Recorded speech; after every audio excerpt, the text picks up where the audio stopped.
ትንቢተ አሞጽ ምዕራፍ አንድ በቴቁሔ ከላም ጠባቂዎች መካከል የነበረ አሞጽ በይሁዳ ንጉሥ በዖዝያን ዘመን በእስራኤልም ንጉሥ በዮአስ ልጅ በኢዮርብዓም ዘመን የምድር መናወጥ ከሆነበቱ ከሁለት ዓመት በፊት ስለ እስራኤል ያየው ቃል ይህ ነው።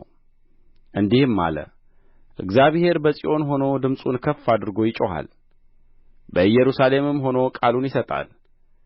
የእረኞችም ማሰማርያዎች ያለቅሳሉ፣ የቀርሜሎስም ራስ ይደርቃል። እግዚአብሔር እንዲህ ይላል፣ ገለዓድን በብረት መንኰራኵር አሂዶአልና ስለ ሦስት ወይም ስለ አራት የደማስቆ ኃጢአት መቅሠፍቴን ከማድረግ አልመለስም። በአዛሄል ቤት እሳትን እሰድዳለሁ፣ የወልደ አዴርንም አዳራሾች ትበላለች። የደማስቆንም መወርወሪያ እሰብራለሁ፣ ተቀማጮችንም ከአዌን ሸለቆ አጠፋለሁ። በትር የያዘውንም ከዔደን ቤት አጠፋለሁ። የሶርያም ሕዝብ ወደ ቂር ይማረካል ይላል እግዚአብሔር። እግዚአብሔር እንዲህ ይላል፣ ለኤዶምያስ አሳልፈው ይሰጡአቸው ዘንድ ምርኮኞችን ሁሉ ማርከዋልና ስለ ሦስት ወይም ስለ አራት የጋዛ ኃጢአት መቅሠፍቴን ከማድረግ አልመለስም። በጋዛ ቅጥር ላይ እሳትን እሰድዳለሁ፣ አዳራሾችዋንም ትበላለች። ተቀማጮችን ከአዛጦን አጠፋለሁ፣ በትር የያዘውንም ከአስቀሎና አጠፋለሁ።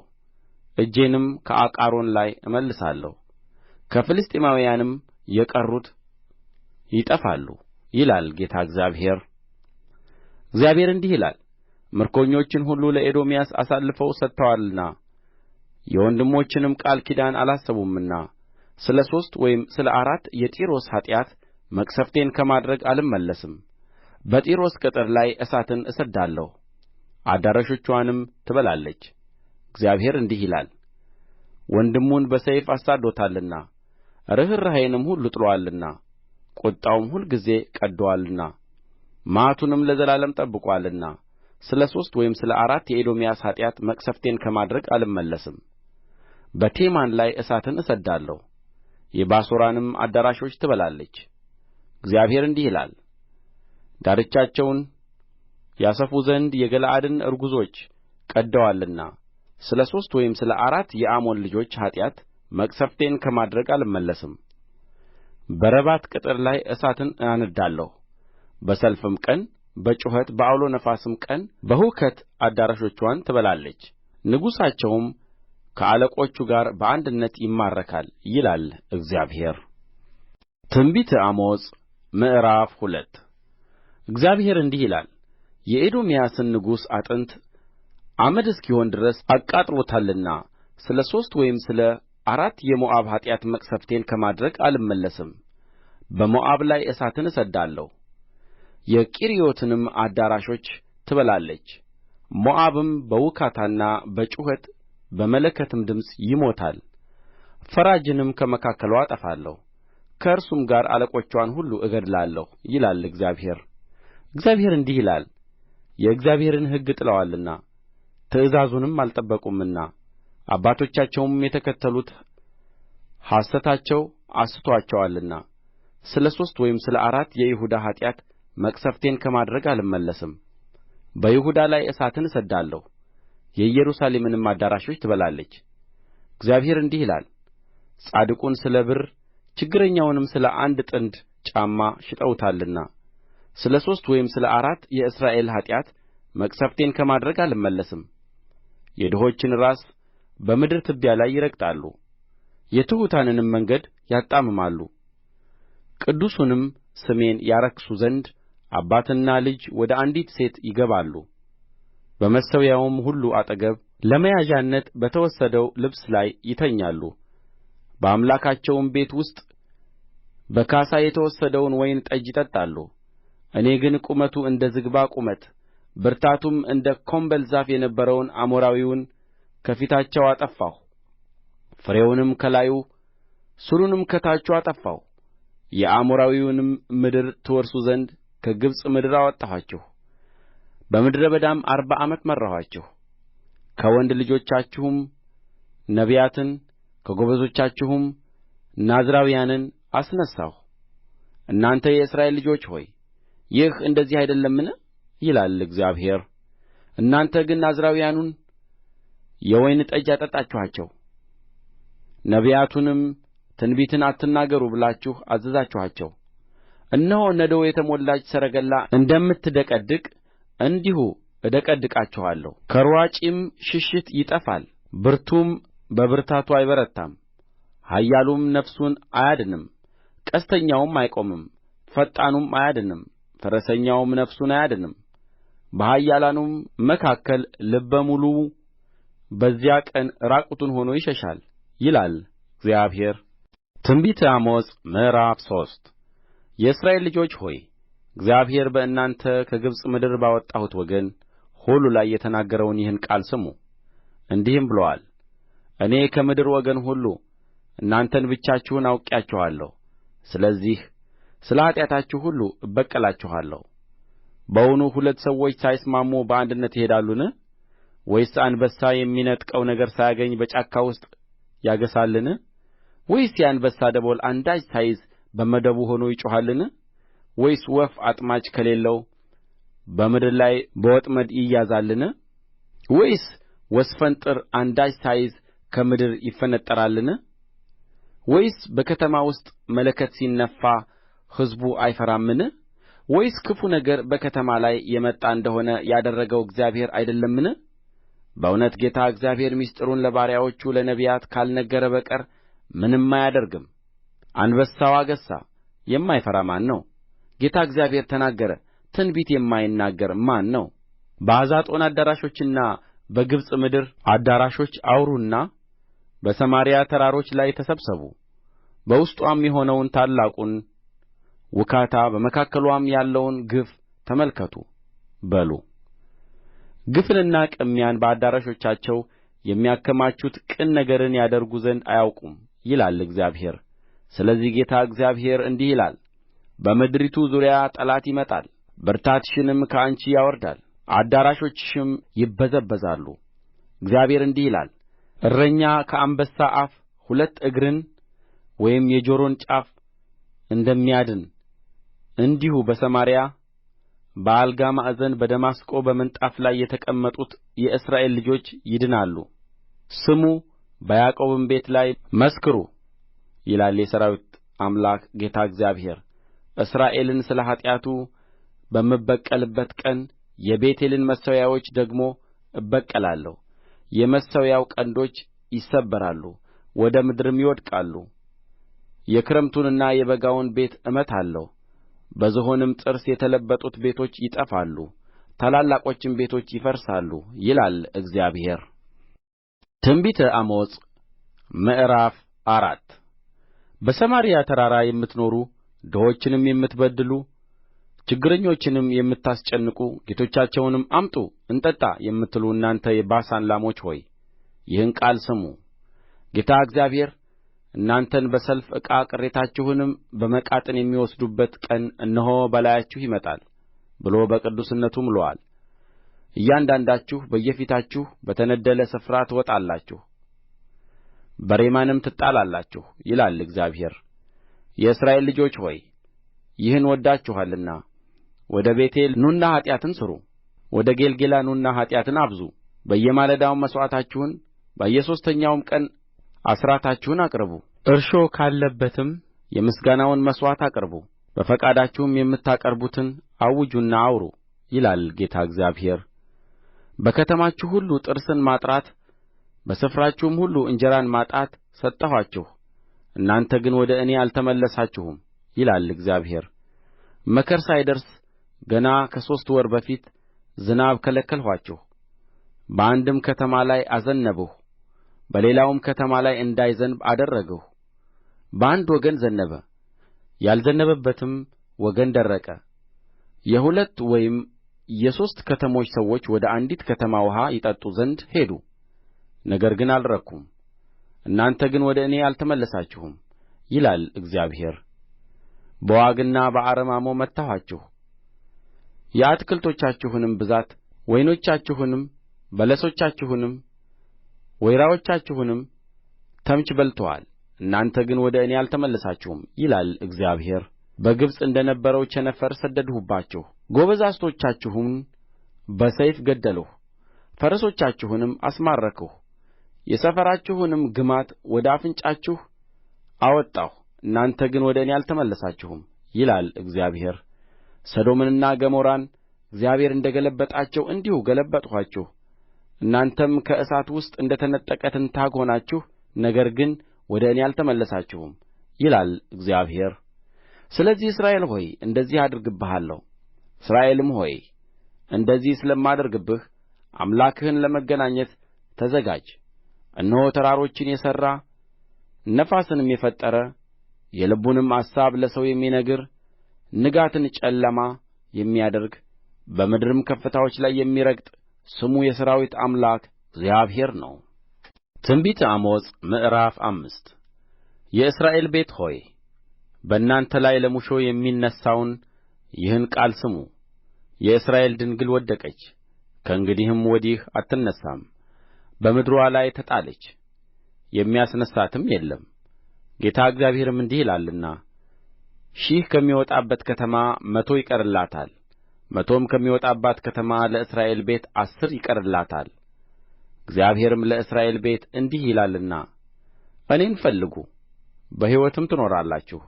ነገር ግን ጌልገላ ፈጽሞ ትማረካለችና ቤቴልም ከንቱ ትሆናለችና ቤቴልን አትፈልጉ፣ ወደ ጌልገላም አትግቡ፣ ወደ ቤርሳቤህም አትለፉ። በዮሴፍ ቤት እሳት እንዳትቃጠል በቤቴል የሚያጠፋትም ሳይኖር እንዳትበላ እግዚአብሔርን ፈልጉ በሕይወትም ትኖራላችሁ። ፍርድን ወደ እሬት የምትለውጡ ጽድቅንም በምድር ላይ የምትጥሉ እናንተ ሆይ ሰባቱን ከዋክብትና ኦሪዮን የተባለውን ኮከብ የፈጠረውን የሞትን ጥላ ወደ ንጋት የሚለውጠውን ቀኑንም በሌሊት የሚያጨልመውን የባሕሩንም ውኆች ጠርቶ በምድር ፊት ላይ የሚያፈስሳቸውን አምባውም እንዲፈርስ በብርቱ ላይ የድንገት ጥፋት የሚያመጣውን ፈልጉ። ስሙ እግዚአብሔር ነው። በበሩ አደባባይ የሚገሥጸውን ጠሉ፣ እውነትም የሚናገረውን ተጸየፉ። ድሀውንም ደብድባችኋልና የስንዴውንም ቀረጥ ከእርሱ ወስዳችኋልና ከተጠረበ ድንጋይ ቤቶችን ሠርታችኋል፣ ነገር ግን አትቀመጡባቸውም። ያማሩ የወይን ቦታዎች ተክላችኋል፣ ነገር ግን ከወይን ጠጃቸው አትጠጡም። ጻድቁን የምታስጨንቁ ጉቦንም የምትቀበሉ በበሩም አደባባይ የችግረኛውን ፍርድ የምታጣምሙ እናንተ ሆይ በደላችሁ እንዴት እንደ በዛ ኃጢአታችሁም እንዴት እንደ ጸና እኔ አውቃለሁና። ስለዚህ ክፉ ዘመን ነውና በዚያ ዘመን አስተዋይ የሚሆን ዝም ይላል። በሕይወት ትኖሩ ዘንድ መልካሙን እንጂ ክፉን አትፈልጉ። እንዲሁም እናንተ እንደ ተናገራችሁ የሠራዊት አምላክ እግዚአብሔር ከእናንተ ጋር ይሆናል። ክፉውን ጥሉ፣ መልካሙንም ውደዱ፣ በበሩም አደባባይ ፍርድን አጽኑ። ምናልባት የሠራዊት አምላክ እግዚአብሔር ለሰይፍ ቅሬታ ይራራ ይሆናል። ስለዚህ ጌታ የሠራዊት አምላክ እግዚአብሔር እንዲህ ይላል፣ በየአደባባዩ ሁሉ ላይ ዋይታ ይሆናል፣ በየመንገዱም ሁሉ ላይ ወዮ ወዮ ይባላል። ገበሬዎችም ወደ ልቅሶ አልቃሾችም ወደ ዋይታ ይጠራሉ። በመካከልህ አልፋለሁና በወይኑ ቦታ ሁሉ ልቅሶ ይሆናል ይላል እግዚአብሔር። የእግዚአብሔርን ቀን ለምትፈልጉ ወዮላችሁ! የእግዚአብሔርን ቀን ለምን ትፈልጋላችሁ? ጨለማ ነው እንጂ ብርሃን አይደለም። ከአንበሳ ፊት እንደ ሸሸ ድብም እንዳገኘው ሰው ወይም ወደ ቤት ገብቶ እጁን በግድግዳ ላይ እንዳስደገፈና እባብ እንደ ነደፈው ሰው ነው። የእግዚአብሔር ቀን ብርሃን ሳይሆን ጨለማ አይደለምን? ፀዳል የሌለውም ድቅድቅ ጨለማ አይደለምን? ዓመት በዓላችሁን ጠልቼዋለሁ ተጸይፌውማለሁ። የተቀደሰውም ጉባኤአችሁ ደስ አያሰኘኝም። የሚቃጠለው መሥዋዕታችሁና የእህሉን ቍርባናችሁን ብታቀርቡልኝም እንኳ አልቀበለውም። ለምስጋና መሥዋዕት የምታቀርቡልኝን የሰቡትን እንስሶች አልመለከትም። የዝማሬህንም ጩኸት ከእኔ ዘንድ አርቅ፣ የመሰንቆህንም ዜማ አላደምጥም። ነገር ግን ፍርድ እንደ ውኃ ጽድቅም እንደሚያደርቅ ፈሳሽ ይፍሰስ። የእስራኤል ቤት ሆይ በውኑ በምድረ በዳ 40 ዓመት ሙሉ መሥዋዕትንና ቍርባንን አቅርባችሁልኛልን? ለራሳችሁም የሠራችኋቸውን ምስሎች የሞሎክን ድንኳንና የአምላካችሁን የሬፋን ኮከብ አነሣችሁ። ስለዚህ ከደማስቆ ወደዚያ አስማርካችኋለሁ፣ ይላል ስሙ የሠራዊት አምላክ የተባለ እግዚአብሔር። ትንቢተ አሞጽ ምዕራፍ 6 በጽዮን ላሉ ዓለመኞች በሰማርያም ተራራ ላይ ተዘልለው ለተቀመጡ የእስራኤልም ቤት ወደ እነርሱ ለመጡባቸው ለአሕዛብ አለቆች ወዮላቸው። ወደ ካልኔ አልፋችሁ ተመልከቱ፣ ከዚያም ወደ ታላቂቱ ሐማት ሂዱ፣ ከዚያም ወደ ፍልስጥኤም ጌት ውረዱ። እነርሱ ከእነዚህ መንግሥታት ይሻላሉን? ወይስ ድንበራቸው ከድንበራችሁ ይሰፋልን? ክፉውን ቀን ከእናንተ ለምታርቁ የግፍንም ወንበር ለምታቀርቡ ከዝሆን ጥርስ በተሠራ አልጋ ላይ የምትተኙ በምንጣፋችሁም ላይ ተደላድላችሁ ለምትቀመጡ ከበጎችም መንጋ ጠቦትን ከጋጥም ውስጥ ጥጃን ለምትበሉ በመሰንቆም ድምፅ ለምትንጫጩ እንደ ዳዊትም የዜማን ዕቃ ለምታዘጋጁ በፋጋ የወይን ጠጅ ለምትጠጡ እጅግ ባማረ ሽቶም ለምትቀቡ ስለ ዮሴፍ መከራ ግን ለማታዝኑ ለእናንተ ወዮላችሁ። ስለዚህ በምርኮ መጀመሪያ ይማረካሉ፣ ተደላድለው ከተቀመጡትም ዘንድ ዘፈን ይርቃል። ጌታ እግዚአብሔር የያዕቆብን ትዕቢት ተጸይፌአለሁ፣ አዳራሾቹንም ጠልቻለሁ። ስለዚህ ከተማይቱንና የሚኖሩባትንም ሁሉ አሳልፌ እሰጣለሁ ብሎ በራሱ ምሎአል፣ ይላል የሠራዊት አምላክ እግዚአብሔር። እንዲህም ይሆናል፣ 10 ሰዎች በአንድ ቤት ውስጥ ቢቀሩ እነርሱ ይሞታሉ።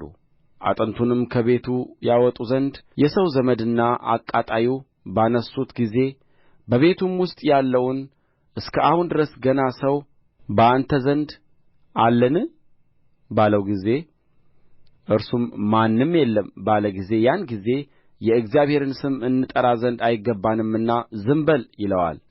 እነሆም እግዚአብሔር ያዝዛል፣ ታላቁንም ቤት በማፍረስ ታናሹንም ቤት በመሰባበር ይመታል። ፍርድን ወደ ሐሞት የጽድቅንም ፍሬ ወደ እሬት የለወጣችሁ በከንቱም ነገር ደስ የሚላችሁ በኃይላችን ቀንድ የወሰድን አይደለንምን የምትሉ እናንተ ሆይ በውኑ ፈረሶች በጭንጫ ላይ ይጋልባሉን? ወይስ በሬዎች በዚያ ላይ ያርሳሉን? የእስራኤል ቤት ሆይ እነሆ እኔ ሕዝብን አስነሣባችኋለሁ፣ ይላል የሠራዊት አምላክ እግዚአብሔር። እነርሱም ከሐማት መግቢያ ጀምረው እስከ ዓረባ ወንዝ ድረስ ያስጨንቋችኋል። ትንቢተ አሞጽ ምዕራፍ 7 ጌታ እግዚአብሔር እንዲህ አሳየኝ። እነሆም የኋለኛው ሣር በሚበቅልበት መጀመሪያ ላይ አንበጣን ፈጠረ። እነሆም ከንጉሡ አጨዳ በኋላ የበቀለ የገቦ ነበረ። የምድሩንም ሣር በልተው ከጨረሱ በኋላ እኔ ጌታ እግዚአብሔር ሆይ ይቅር እንድትል እለምንሃለሁ፣ ያዕቆብ ታናሽ ነውና እንዴት ይቆማል አልሁ። እግዚአብሔርም ስለዚህ ነገር ተጸጸተ። ይህ አይሆንም ይላል እግዚአብሔር። ጌታ እግዚአብሔርም እንዲህ አሳየኝ። እነሆም ጌታ እግዚአብሔር በእሳት ለመፍረድ ጠራ፣ እርስዋም ታላቁን ቀላይና ምድርን በላች። እኔም ጌታ እግዚአብሔር ሆይ እንድትተው እለምንሃለሁ፣ ያዕቆብ ታናሽ ነውና እንዴት ይቆማል አልሁ። እግዚአብሔርም ስለዚህ ነገር ተጸጸተ። ይህ ደግሞ አይሆንም ይላል ጌታ እግዚአብሔር።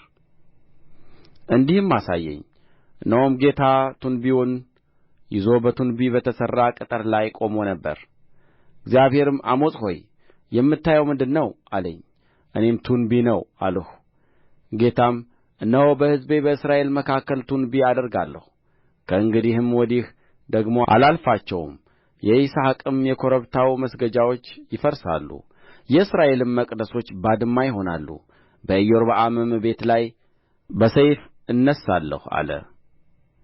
የቤቴልም ካህን አሜስያስ ወደ እስራኤል ንጉሥ ወደ ኢዮርብዓም ልኮ አሞጽ ኢዮርብዓም በሰይፍ ይሞታል፣ እስራኤልም ከአገሩ ተማርኮ ይሄዳል ብሎአልና አሞጽ በእስራኤል ቤት መካከል ዐምፆብሃል፣ ምድሪቱም ቃሉን ሁሉ ልትሸከም አትችልም አለ። አሜስያስም አሞጽን ባለ ራእዩ ሆይ ሂድ፣ ወደ ይሁዳም ምድር ሽሽ፣ በዚያም እንጀራን ብላ፣ በዚያም ትንቢትን ተናገር። ነገር ግን ቤቴል የንጉሥ መቅደስና የመንግሥት ቤት ናትና ከእንግዲህ ወዲህ በዚህ ደግሞ ትንቢት አትናገር አለው። አሞጽም መልሶ አሜስያስን አለው፣ እኔ ላም ጠባቂና ወርካ ለቃሚ ነኝ እንጂ ነቢይ ወይም የነቢይ ልጅ አይደለሁም። እግዚአብሔርም በጎቹን ከመከተል ወሰደኝ። እግዚአብሔርም ሂድ፣ ለሕዝቤም ለእስራኤል ትንቢት ተናገር አለኝ። አሁንም የእግዚአብሔርን ቃል ስማ። አንተ በእስራኤል ላይ ትንቢት አትናገር በይስሐቅም ቤት ላይ አትስበክ ብለሃል ስለዚህ እግዚአብሔር እንዲህ ይላል ሚስትህ በከተማይቱ ውስጥ ጋለሞታ ትሆናለች ወንዶችና ሴቶች ልጆችህም በሰይፍ ይወድቃሉ ምድርህም በገመድ ትከፈላለች አንተም በረከሰች ምድር ትሞታለህ እስራኤልም ከምድሩ ተማርኮ ይሄዳል ትንቢተ አሞጽ ምዕራፍ 8 ጌታ እግዚአብሔር እንዲህ አሳየኝ እነሆም የቃርሚያ ፍሬ የሞላበት ዕንቅብ ነበረ እርሱም አሞጽ ሆይ የምታየው ምንድር ነው አለኝ እኔም የቃርሚያ ፍሬ የሞላበት ዕንቅብ ነው አልሁት እግዚአብሔርም አለኝ ፍጻሜ በሕዝቤ በእስራኤል ላይ መጥቶአል ከእንግዲህ ወዲህ ደግሞ አላልፋቸውም የመቅደሱ ዝማሬ በዚያ ቀን ዋይታ ይሆናል ይላል ጌታ እግዚአብሔር የሰዎችም ሬሳ ይበዛል በስፍራውም ሁሉ በዝምታ ይጣላል ችግረኛውን የምትውጡ የአገሩንም ድሀ የምታጠፉ እናንተ ሆይ እህልን እንሸጥ ዘንድ መባቻው መቼ ያልፋል የኢፍ መስፈሪያውንም እያሳነስን ሰቅሉንም እያበዛን በሐሰተኛም ሚዛን እያታለልን ድሀውን በብር ችግረኛውንም በአንድ ጥንድ ጫማ እንገዛ ዘንድ የስንዴውንም ግርድ እንሸጥ ዘንድ ስንዴውን እንድንሸምት ሰንበት መቼ ያልፋል የምትሉ እናንተ ሆይ ይህን ስሙ እግዚአብሔር በያዕቆብ ክብር እንዲህ ብሎ ምሎአል ሥራቸውን ሁሉ ለዘላለም ምንም አልረሳም በውኑ ምድሪቱ ስለዚህ ነገር አትናወጥምን በእርስዋም የሚኖር ሁሉ አያለቅስምን ሙላዋም እንደ ወንዙ ትነሣለች እንደ ግብጽም ወንዝ ትነሣለች ደግሞም ትወርዳለች በዚያም ቀን ፀሐይ በቀትር እንድትገባ አደርጋለሁ ይላል ጌታ እግዚአብሔር በብርሃንም ቀን ምድሩን አጨልማለሁ ዓመት በዓላችሁንም ወደ ልቅሶ ዝማሬአችሁንም ወደ ዋይታ እለውጣለሁ ማቅንም በወገብ ሁሉ ራስ መንጨትንም በሁሉ ላይ አመጣለሁ እንደ አንድ ልጅም ልቅሶ ፍጻሜውን እንደ መራራ ቀን አደርገዋለሁ እነሆ በምድር ላይ ራብን የሚሰድድበት ዘመን ይመጣል ይላል ጌታ እግዚአብሔር እርሱም የእግዚአብሔርን ቃል ከመስማት እንጂ እንጀራን ከመራብና ውኃን ከመጠማት አይደለም ከባሕርም እስከ ባሕር ድረስ ከሰሜንም እስከ ምሥራቅ ድረስ ይቅበዘበዛሉ የእግዚአብሔርን ቃል ለመሻት ይርዋርዋጣሉ አያገኙትምም በዚያን ቀን መልካሞች ደናግል ጐበዛዝትም በጥም ይዝላሉ በሰማርያ ኃጢአት የሚምሉና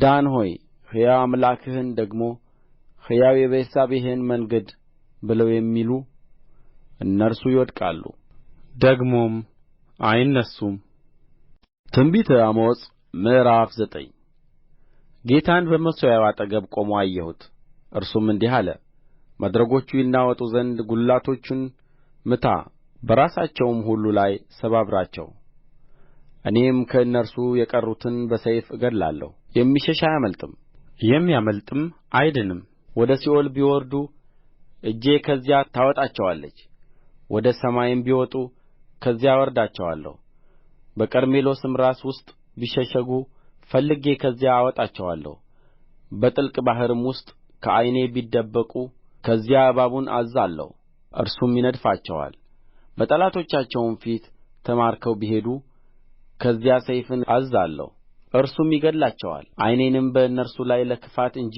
ለመልካም አላደርግም የሠራዊት ጌታ እግዚአብሔር ምድርን ይዳስሳል እርስዋም ትቀልጣለች የሚኖሩባትም ሁሉ ያለቅሳሉ ሙላዋም እንደ ግብጽ ወንዝ ትነሣለች ደግሞም እንደ ግብጽ ወንዝ ትወርዳለች አዳራሹን በሰማይ የሠራ ጠፈሩንም በምድር ላይ የመሠረተ የባሕርንም ውኃ ጠርቶ በምድር ፊት ላይ የሚያፈስሰው እርሱ ነው ስሙም እግዚአብሔር ነው የእስራኤል ልጆች ሆይ እናንተ ለእኔ እንደ ኢትዮጵያ ልጆች አይደላችሁምን ይላል እግዚአብሔር እስራኤልን ከግብጽ ምድር ፍልስጥኤማውያንንም ከከፍቶር ሶርያውያንንም ከቂር አላወጣሁምን እነሆ የጌታ የእግዚአብሔር ዓይኖች በኃጢአተኛ መንግሥት ላይ ናቸው ከምድርም ፊት አጠፋታለሁ ነገር ግን የያዕቆብን ቤት ፈጽሜ አላጠፋም ይላል እግዚአብሔር እነሆ አዝዛለሁ እህልም በወንፊት እንዲነፋ የእስራኤልን ቤት በአሕዛብ ሁሉ መካከል እነፋለሁ ነገር ግን አንዲት ቅንጣት በምድር ላይ አትወድቅም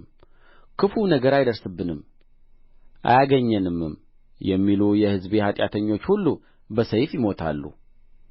በዚያን ቀን የወደቀችውን የዳዊትን ድንኳን አነሣለሁ፣ የተናደውንም ቅጥርዋን እጠግናለሁ፣ የፈረሰውንም አድሳለሁ፣ እንደ ቀድሞውም ዘመን እሠራታለሁ። ይኸውም የኤዶምያስን ቅሬታ ስሜም የተጠራባቸውን አሕዛብን ሁሉ ይወርሱ ዘንድ ነው ይላል ይህን የሚያደርግ እግዚአብሔር። እነሆ አራሹ አጫጁን ወይን ጠማቂውም ዘሪውን የሚያገኝበት ወራት ይመጣል ይላል እግዚአብሔር።